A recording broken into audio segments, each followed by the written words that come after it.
بسم اللہ الرحمن الرحیم۔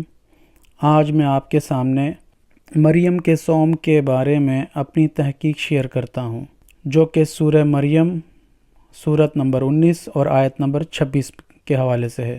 پہلے ذرا مشکل الفاظ پر ایک نظر۔ پہلا ورڈ ہے کلی۔ کلی کا مطلب ہے استفادہ حاصل کرنا، جیسے کہ سورت نمبر 20 اور اس کی آیت نمبر 81 میں ہے، کلوا من طیبات ما رزقناکم ولا تطغوا فیہ۔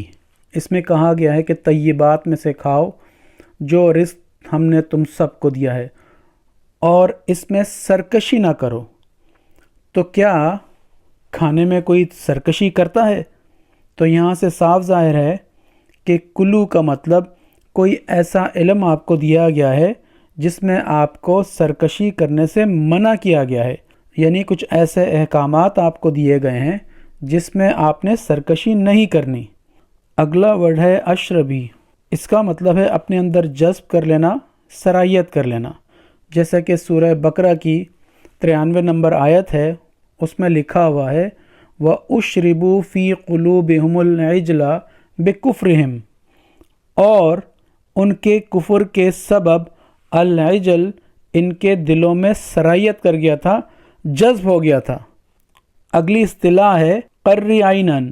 یہ ایک اصطلاح ہے اور اس کا مطلب متقین کے لیے ہدایت فراہم کرنا ہے، جیسا کہ سورہ فرقان اور اس کی آیت نمبر 74 میں یہ اصطلاح مترادف یعنی سملیرٹی کے طور پر یوز ہوئی ہے، جس میں لکھا ہوا ہے وَذُرِّيَّاتِنَا قُرَّةَ أَعْيُنٍ وَجَعَلْنَا لِلْمُتَّقِينَ إِمَامًا۔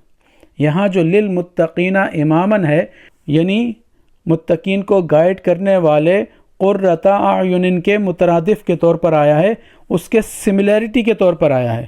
اگلا ورڈ ہے البشر۔ اس کا مطلب ہے خاص آگاہی۔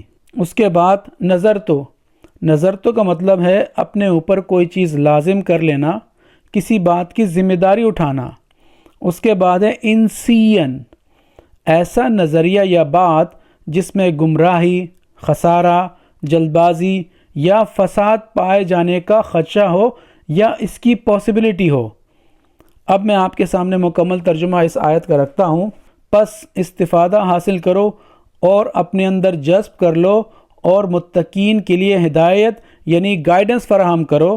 پھر اگر کسی بھی قسم کی خاص آگاہی کا مشاہدہ کرو تو کہہ دینا اس کے بارے میں کسی بھی قسم کی رائے دینے سے پہلے کہ میں نے رحمان کے لیے یعنی رحمانیت کی پہچان کے لیے، تاکہ وہ رحمان کے ساتھ سرکشی گمراہی کی مرتکب نہ ہو، رکنے کی، غور کرنے کی، تدبر کرنے کی ذمہ داری اپنے اوپر لازم قرار دی ہے۔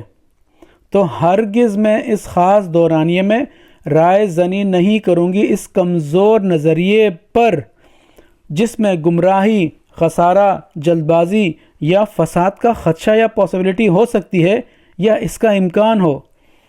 تو اس کی سمری یہ ہے کہ رحمانیت کو یعنی رحمان کی آیتوں کو سمجھنے کے لیے ڈٹنا، رکنا، تدبر کرنا، اسٹینڈ لینا، یعنی مریم نے اپنے آپ کو اللہ کی آیتوں کی سمجھ کے بغیر عقیدوں، نظریوں، معاشرے میں رائج قوانین کے بارے میں رحمان کا نظریہ پیش کرنے سے پہلے اپنے آپ کو روک رکھا ہے کہ میں اس بارے میں مکمل جانکاری کے بغیر کوئی رائے زنی یا کوئی رائے قائم نہیں کروں گی، اور اللہ کی آیتوں میں اچھی طرح غور و فکر کر کے اس سے استفادہ حاصل کر کے اور اپنے اندر سرایت کر کے متقین بننے کے لیے ہدایت فراہم کروں گی۔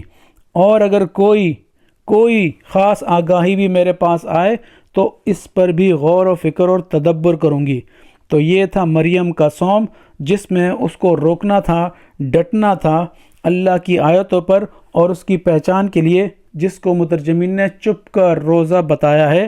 تو یہ چپ کا روزہ نہیں بلکہ رحمان کی آیتوں کو سمجھنے کے لیے، اس پر تدبر کرنے کے لیے جو مریم رکتی ہے، اس کو مریم کا صوم کہا گیا ہے۔